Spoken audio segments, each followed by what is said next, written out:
नमस्कार। आज मैं आपके लिए साइटिका के बारे में जानकारी लेकर के आया हूँ। साइटिका साइटिक नर्व में दर्द को कहते हैं। ये साइटिक नर्व क्या होती है? साइटिक नर्व रीढ़ की हड्डी में से यानी कि स्पाइनल कॉर्ड में से विभिन्न नर्व फाइबर से मिलके बनी हुई नर्व होती है, जो कि बैक बोन के वर्टिब्रास के बीच में से स्पाइनल कॉर्ड से निकलती हुई नर्व जो हमारी लेग में जाती है, बटक्स, थाई, पिंडलियों से होते हुए पैर के अंगूठे तक, उंगलियों तक पहुंचती है। ये तंत्रिका हमारे शरीर की सबसे बड़ी तंत्रिका है, सबसे बड़ी नर्व है, लॉन्गेस्ट नर्व है ये।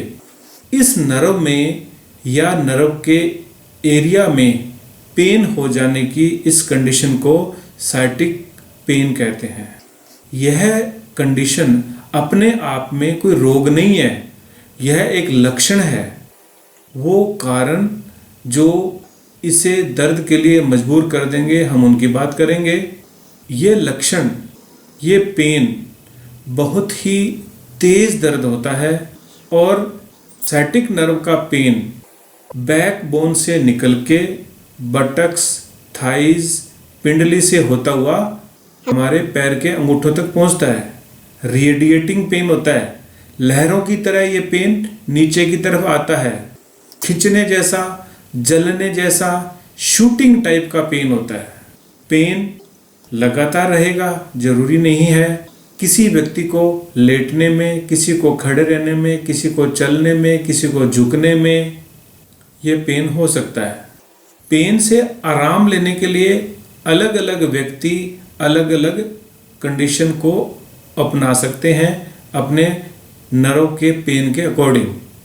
सभी लोगों को पेन तेज होगा कोई ज़रूरी नहीं होता, किसी को पेन कम, किसी को ज़्यादा हो सकता है। पूरी टांग में भी दर्द एक साथ हो यह भी ज़रूरी नहीं होता है।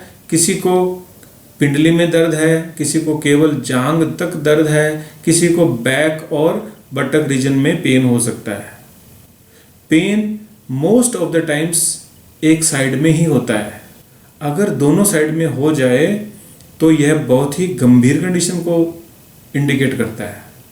यह दर्द 35 से 50 साल तक के लोगों को ज़्यादा होता है और पुरुषों में महिलाओं की तुलना में यह दर्द अधिक पाया जाता है। दर्द की यह कंडीशन अगर बहुत दिन तक रह जाए या जिनको प्रॉब्लम सीवियर है उन्हें दर्द के साथ साथ क्रैम्प्स यानी कि ऐंठन हो जाना, पैरों की उंगलियों में नंबनेस यानी कि सुन्नपन हो जाना। यह सुन्नपन पूरी टांग में भी हो सकता है। पूरी टांग में चींटियां चलने जैसा भी अनुभव कर सकते हैं दर्द के कारण। और अधिक पेन हो जाने पर, अधिक दिन तक दर्द रह जाने पर टांग में कमजोरी भी आ जाती है। वेट बियर करना, वजन अपना सहन करना मुश्किल हो जाता है।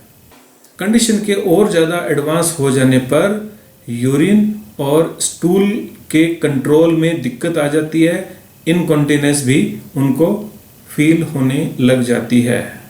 साइटिक नर्व का ये पेन क्यों होता है, इसके क्या कारण है? ये पेन मोस्टली सडन यानी कि अचानक शुरू होने वाला और एक तरफ की टांग में होता है। और ये दर्द most of the times injury की वजह से होता है। इंजरी मीन्स चोट।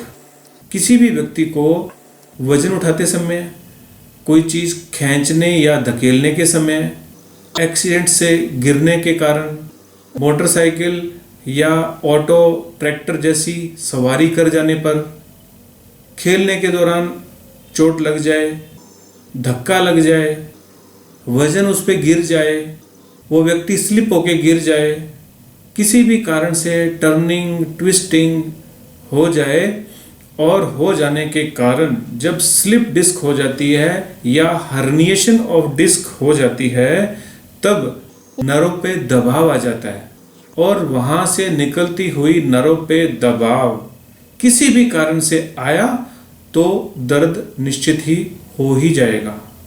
आजकल युवाओं में खास करके बॉडी बिल्ड करने के उद्देश्य से जब जिम करते हैं उनमें सैटिक नर्व का पेन बहुत कॉमन है, क्योंकि वो लोग जब जिम करते हैं, वेट लिफ्ट करते हैं, तो अपनी क्षमता और शरीर के सामर्थ्य को देखने के बिना वो जब कुछ ऐसा कर लेंगे या रॉन्ग एंगल में मूवमेंट कर लेंगे, तब जिम के कारण होने वाली इंजरी से भी सैटिक नर्व में पेन हो जाता है।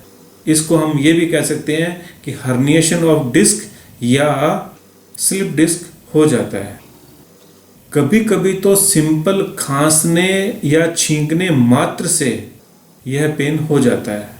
मानसिक तनाव सैटिक नर्व के पेन होने का प्रमुख कारण है, क्योंकि जब मानसिक तनाव होगा तो मांसपेशियों में जकड़न आ जाएगी।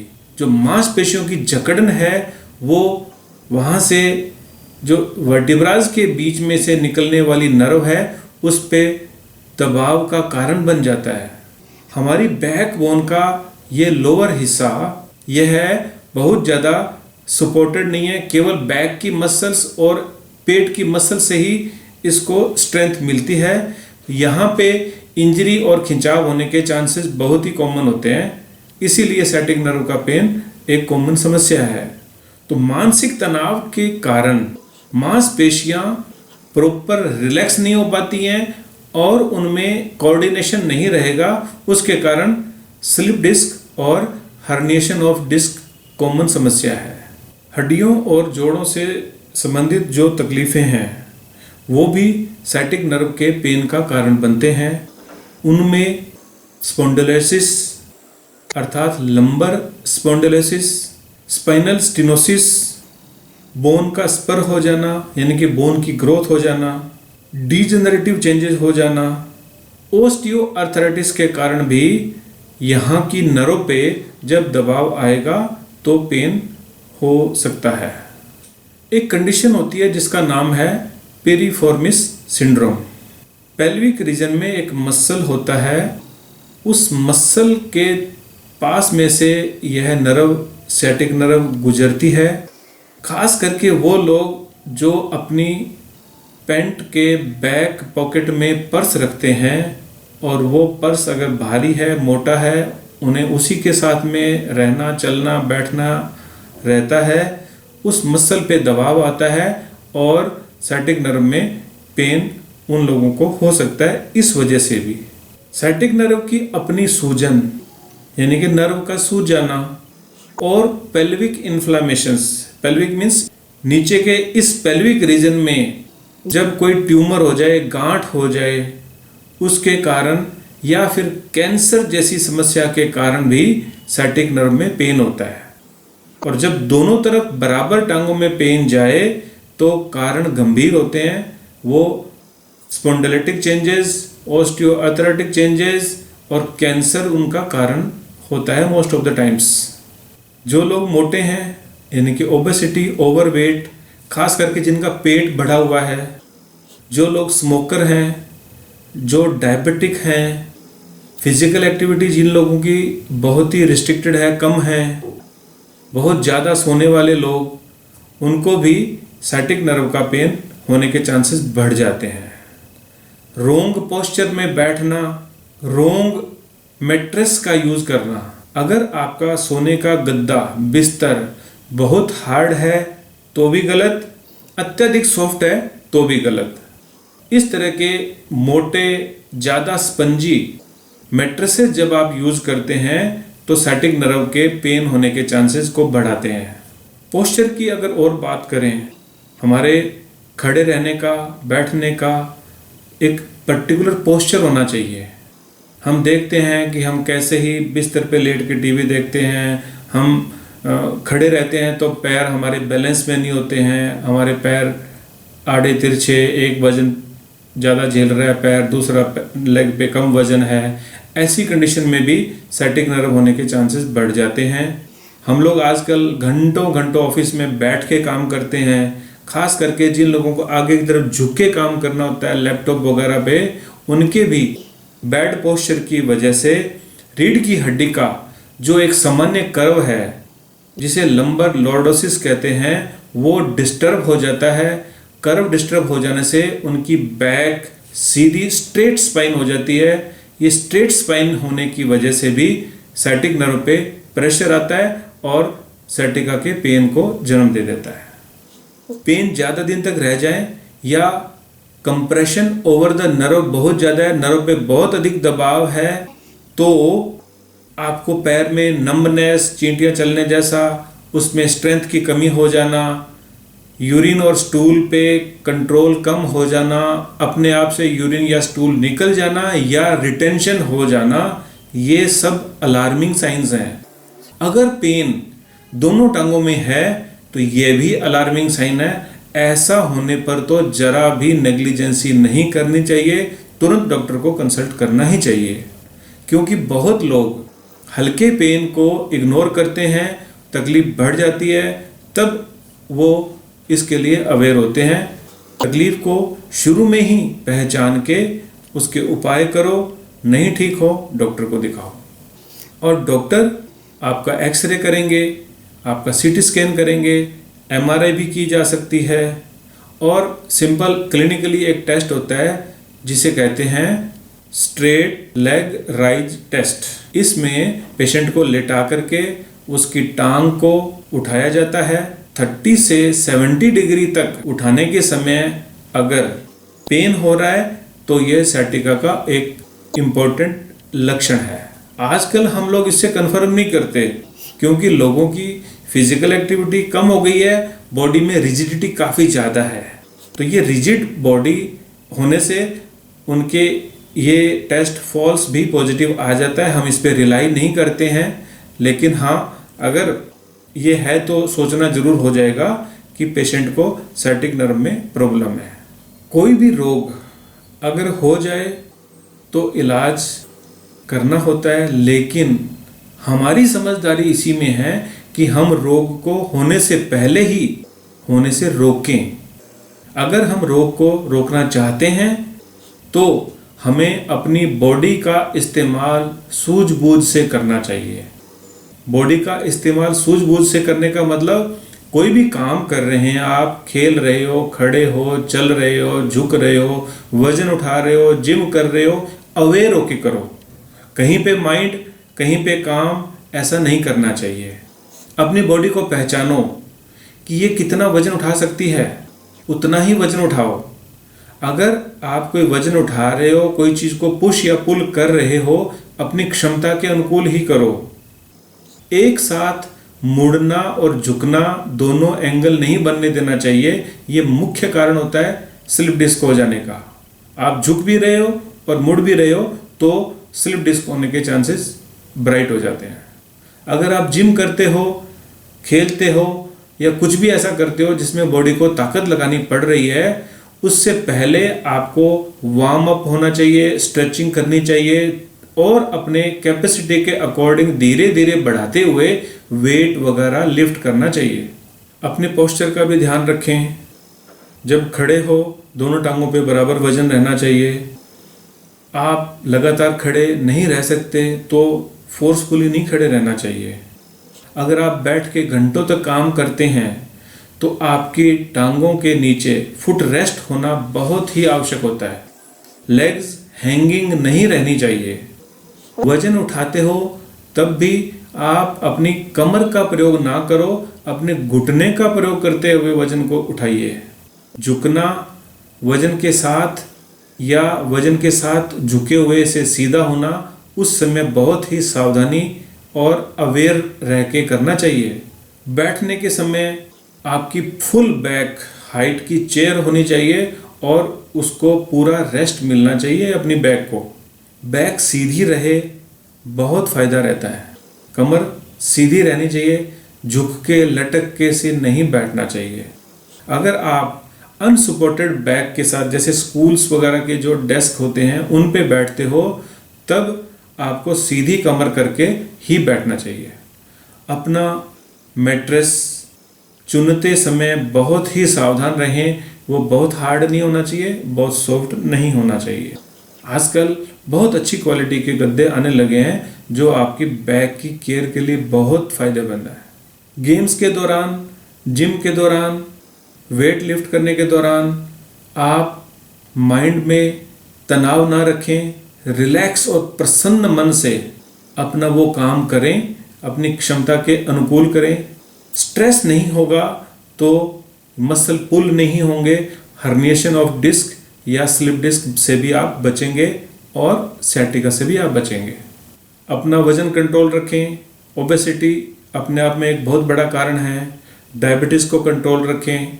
अपनी बैक को स्ट्रेंथ देने की एक्सरसाइजेज हमेशा ही करते रहें, जिससे उसके अंदर प्रॉपर इलास्टिसिटी, फ्लेक्सिबिलिटी बनी रहे, उसमें तनाव ना रहें, मसल्स स्ट्रॉन्ग बने। ये सब बचाएंगे आपको sciatica से। आपका विटामिन डी लेवल सही होना चाहिए, आपके शरीर में कैल्शियम लेवल भी सही होना चाहिए। यह आपको हड्डियों की हेल्थ के लिए बहुत आवश्यक है। मेल लोग यानी कि पुरुष अपने पैंट के बैक पॉकेट में पर्स ना रखें, वो पिरिफॉर्मिस सिंड्रोम होने का एक बहुत बड़ा कारण है। ट्रैवल करने के दौरान भी ध्यान रखें, जहाँ कोई सड़क खराब है, स्पीड ब्रेकर्स हैं, अपने बाइक को, अपने वाहन को वहाँ पे धीरे से गुजारें, जिससे आप जर्क से बचें। बहुत हाइट से जंप करना बिना बॉडी के वार्म अप किए या स्ट्रेचिंग किए नहीं करना चाहिए। और हाइट से तो जंप भी नहीं करना चाहिए, क्योंकि जब आप कूदेंगे तो निश्चित ही आपके बैक पे इंजरी होने के चांसेस बढ़ जाते हैं। अगर आप खिलाड़ी हैं, ऑफ कोर्स आप रोज़ाना शरीर को वार्म अप करते हैं, आप एक्सरसाइज करते हैं, आपकी बैक में स्ट्रेंथ है, आप अपने स्टेमिना को अंडरस्टैंड करते हुए धीरे धीरे बढ़ाते हुए जब काम करते हैं या कोई वेट लिफ्ट करते हैं, खेलते हैं, जंप करते हैं, तो इंजरी होने के चांसेस काफ़ी मिनिमम हो जाते हैं। आपने अगर बचाव नहीं रखा और कभी कभी तो बचाव रखने के बावजूद आपको sciatica हो गया है, साइटिक नर्व में पेन हो गया है, तो आपको क्या करना चाहिए? सबसे महत्वपूर्ण है रेस्ट। जब आपको जरा भी पेन है तो आप अपने शरीर को आराम दें। जितना अधिक आराम देंगे, ठीक होने के चांसेस बढ़ जाएंगे। अगर इंजरी के कारण या जो मैंने शुरू में कारण बताए थे, पुश पुल, वेट लिफ्ट, ये वो, उनके कारण हुआ है, तो रेस्ट ऑफ कोर्स आपको बहुत ही जल्दी रिकवरी देगा, मसल्स जल्दी ही रिलैक्स हो जाएंगे और आप अपने पेन से मुक्त हो जाएंगे। नीम हकीमों से ज़रूर बचना चाहिए, क्योंकि अगर उन्होंने आपको कुछ खींचतान दिया तो नर्व पे इंजरी ज़्यादा हो जाएगी, पेन बढ़ भी सकता है। क्वालिफाइड फिजिशियन या फिजियोथेरेपिस्ट से परामर्श आप ले सकते हैं। फिजियोथेरेपी का अच्छा रोल है, वो आपको टेम्परेरी पेन रिलीफ दे सकते हैं। फिजियोथेरेपिस्ट आपको बैक को स्ट्रेंथन करने वाली एक्सरसाइजेस भी बताएंगे। जब पेन ठीक हो जाए तब आप उनको प्रैक्टिस में ला सकते हैं। अगर डिस्क हर्निएशन या कंप्रेशन है तो एक एक्सरसाइज या एक थेरेपी है जिसको लंबर ट्रैक्शन कहते हैं। वो ट्रैक्शन काफ़ी लोगों को यूजफुल रहती है, लेकिन बहुत ही सूझबूझ से, समझदारी से ट्रैक्शन दी जाती है। हर एक फिजियोथेरेपिस्ट ट्रैक्शन नहीं दे सकता। और जैसा मैं आपको कह चुका हूँ, अपने वेट को कंट्रोल अगर रोग हो गया है तब भी आपको रखना ही है, डायबिटीज़ को कंट्रोल रखना ही है, आपको स्मोकिंग से दूर रहना है और अपने इस रोग को होने के कारण को फाइंड करना है। अगर मैट्रिसेस कॉज है उस पर ध्यान देना है। वेट लिफ्ट या खेलने की कहीं टेक्निक में गलती है उसको करेक्ट करना है। और अगर यह साइटिक नर्व का पेन आपको स्लो प्रोग्रेसिंग है, धीरे धीरे बढ़ा है, तब जो कारण मैंने आपको बताए थे उन कारणों का इलाज आपको करना होता है। आपको डीजेनरेशन है उसका इलाज लेना होगा, आपको अगर आर्थराइटिस है उसका इलाज लेना होगा, स्पॉन्डिलोसिस है, स्पाइनल स्टेनोसिस है, इन सब का आपको इलाज लेना होगा। और इलाज क्या? एलोपैथी में जहाँ एक और पेन किलर्स हैं, एंटी इन्फ्लामेटरी है, कहीं मसल रिलैक्सेंट हैं और कभी कभी तो ये लोग स्टेरॉइड्स भी दे देते हैं। यह आपको टेम्परेरी रिलीफ दे सकता है, लेकिन आपकी समस्या हो सकता है कि परमानेंट ना जाए। और लौट लौट के आती रहे। अगर बार बार दिक्कत आती है और हर्निएशन ऑफ डिस्क ज़्यादा है और यूरिन स्टूल की इनकॉन्टिनेंस और नंबनेस आदि है, तो स्पाइनल सर्जन तैयार बैठे होते हैं चाकू छुरियां लेकर के सर्जरी करने के लिए। सर्जरी इसका स्थायी समाधान नहीं है, वो आपको टेम्परेरी रिलीफ दे सकता है। रीअकर होने को कौन रोकेगा?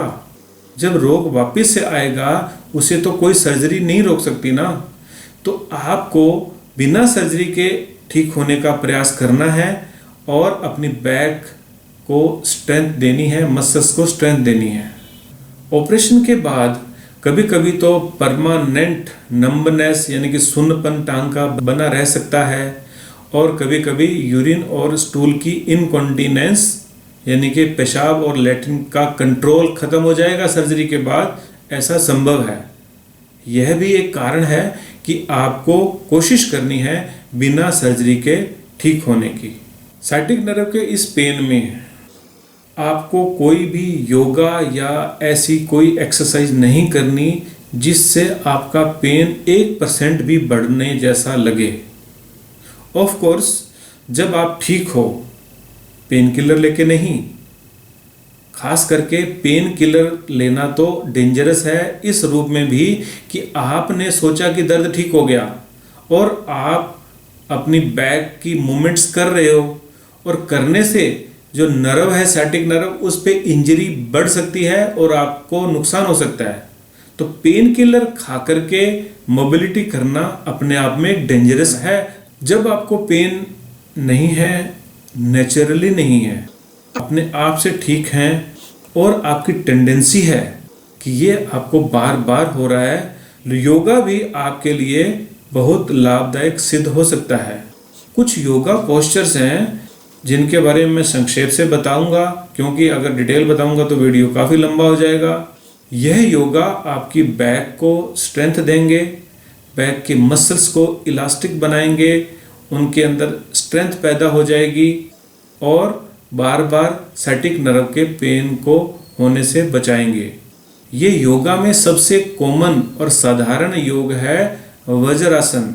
वज्रासन को आप खाने के बाद में करेंगे। आपको केवल इस तरह से बैठना है, 5 मिनट, 10 मिनट, 15 मिनट, जितना आपका स्टेमिना है आप बैठ सकते हो। इससे आपकी बैक सीधी रहेगी और लंबर लॉर्डोसिस डेवलप होगा, स्पाइन का नेचुरल कर्व जो है वो रीएस्टेब्लिश होगा। एक आसन है जिसका नाम है बाल आसन। इस आसन से आपकी बैक में स्ट्रेंथ और लचीलापन डेवलप होता है। यह भुजंग आसन है। भुजंग आसन से जो आप लगातार आगे झुक के काम करते हो उसको काउंटर करने में मदद करती है और आप इस कोबरा पोज में अगर रहेंगे तो आपकी बैक की मसल्स को रिलैक्स मिलेगा और उनमें स्ट्रेंथ डेवलप होती है। शलभ आसन भी इसके लिए काफ़ी उपयोगी है। पवन मुक्त आसन भी इन्हीं उद्देश्यों को पूरा करेगा। सेतु बंद आसन, सर्वांग आसन, कटी चक्र आसन, यह सब आसन जैसा मैं आपसे कह चुका हूँ बैक बोन को लचीलापन देंगे और उनको ताकत देंगे। ताड़ आसन एक बहुत अच्छा आसन है स्लिप डिस्क या नर्व कंप्रेशन को कम करने का। बॉडी ऊपर की तरफ खिंचती है और प्रेशर कम हो जाता है नर्व के ऊपर। मैं फिर से अपनी बात को दोहराना चाहूँगा कि जब आपको पेन हो या कोई भी आसन करने से जरा सा भी पेन बढ़ रहा हो तब आपको आसन नहीं करने चाहिए और अच्छा रहेगा किसी प्रशिक्षित योग कराने वाले व्यक्ति से, योगाचार्य से सीख के ही आप योग करें, नहीं तो लाभ की तुलना में हानि होने के चांसेस ज़्यादा है। होम्योपैथिक इलाज साइटिक नर्व के इलाज में बहुत शानदार काम करता है।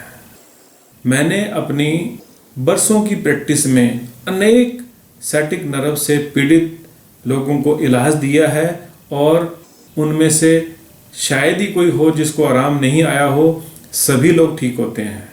ऐसा क्यों? क्योंकि होम्योपैथिक मेडिसिन रोग को बार बार होने की प्रवृत्ति को ठीक करती है मांसपेशियों के अंदर नेचुरल लचीलापन और स्ट्रेंथ देती है। मानसिक तनाव और स्ट्रेस की वजह से जिन लोगों को मांसपेशियों में कड़ापन और स्पैज़म की जो कंडीशन है उसको होम्योपैथिक मेडिसिन हमेशा के लिए ठीक कर देती है। स्प्रेन, इंजरी, चोट, खिंचाव, ओवरलिफ्ट, वेट लिफ्ट के बाद होने वाली कंडीशन को भी होम्योपैथिक दवाई बखूबी ठीक कर सकती है। अगर स्पाइनल स्टेनोसिस है, ओस्टियोआर्थराइटिस है, लंबर स्पॉन्डिलोसिस है, इन सब कंडीशन को भी होम्योपैथिक मेडिसिन बहुत ही बखूबी ठीक कर सकती है। होम्योपैथी में बहुत सारी दवाइयाँ हैं इस रोग को ठीक करने के लिए। जो कॉमन दवाइयाँ हैं उनमें है Arnica Montana, Ruta, Calcarea Carb, Ledum pal, Hypericum, Rhus tox, Bryonia, नेफेलियम, Nux Vomica, Colocynth, Kali Carb, Mag phos और बहुत सारी दवाइयाँ हैं जिनको हम सिम्टम्स के अकॉर्डिंग यूज करते हैं। होम्योपैथी में रोग के होने का कारण क्या बना, किस तरह के लक्षण हैं, किस कंडीशन में रोग बढ़ रहा है, तकलीफ होने पर शरीर कैसा पोस्चर डिमांड कर रहा है, क्या करने से पेशेंट को आराम मिल रहा है, चलने से, बैठने से, झुकने से, लेटने से, उल्टा लेटने से, ये साधारण लक्षण होम्योपैथिक दवाई को चुनने में बहुत बड़ी मदद करते हैं। रोग के साथ में क्रैम्प्स है, नंबनेस है, पेशाब लैट्रिन की समस्या है, क्रैम्प्स, इनकॉन्टिनेंस ऑफ यूरिन और स्टूल है, पेशेंट को नींद नहीं आती है, पेशेंट को चिड़चिड़ापन आ गया है, पेशेंट बहुत चिंता में हो गया है, पेशेंट अब भी दर्द के दौरान भी काम करना चाहता है, इस तरह के मानसिक लक्षण भी हम लोग नोट करते हैं और पेशेंट को दवाई उसी अनुसार देते हैं। पेशेंट की प्रकृति, उसके गर्मी और सर्दी को सहन करने की क्षमता, वो मोटा है, वो दुबला है, ये सब चीज़ें भी हम लोग ध्यान में रखते हैं दवाई के चुनाव करने के लिए।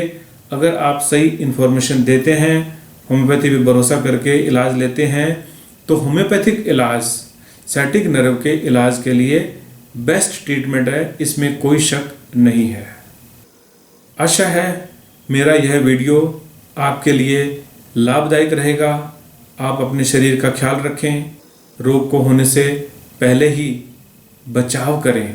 मेरी यही इच्छा है कि आप रोगी होने से बचे रहें, आप सदा खुश रहें, आप निरोग रहें, आपकी उम्र लंबी हो।